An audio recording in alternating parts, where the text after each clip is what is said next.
we understand if there is a flood, or we understand if a tree knocks down a power line in our neighborhood and maybe we lose power for a while.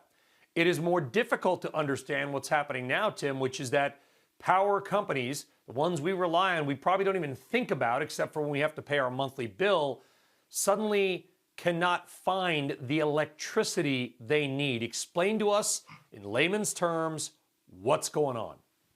Absolutely. Well, this is really just comes down to supply and demand. As you said, the severe storm came through, knocked out about 30 gigawatts of generation capacity, while at the same time driving up demand to heat homes. And so there's just not enough supply on the market. And as you said, electricity is very important. It's perhaps the most ubiquitous but underappreciated consumer commodity there is. I mean, simply put, we often don't notice its importance until we don't have it.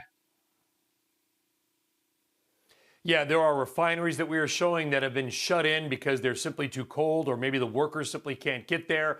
Many wind turbines, Tim, they've either frozen solid where they can't spin, or maybe there's not enough wind to power them because they're cold. Some combination, pipelines as well. Are you hearing these stories that I read over the weekend and talked to people that natural gas, which is at $3 right now on a traded level, is going for 3, 4, or 500 per million BTU right now, as power companies will pay whatever they can, or distributors contractually, to buy it? That's a great question, and I'm hearing the same thing, although I'm focused more on the electricity prices. As ERCOT said, many generating units across fuel types have been forced offline due to the storm. And so the question we ask now is, what does that mean? What are the policy changes that may come ahead when the storm is behind us? How will ERCOT, the state's electricity regulator, as well as the Texas legislature, may respond to these outages? We think there's going to be a response. Yeah, and you wonder where the response is going to be. Listen, this weather, thankfully, is not something you see very much. These are either near records or new record colds for much of Texas and other parts of the country as well. So thankfully, this does not happen a lot. But when we look at our energy mix, renewables are in the mix. And of course, now people are going to say, oh, look, the windmills freeze, or there's no sun, so we have no solar. And oh, the pipelines are frozen.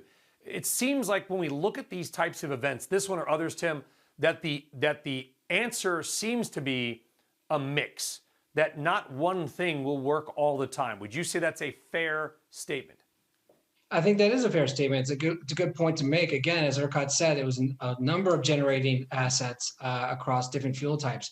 And I think the point to make clear is that instances of energy shortages often are followed by changes in policy and reforms to market constructs. So we're going to be looking again at ERCOT as well as at the Texas legislature to see what type of reforms policymakers may want to look at in response to these outages. Shepard Smith here. Thanks for watching CNBC on YouTube.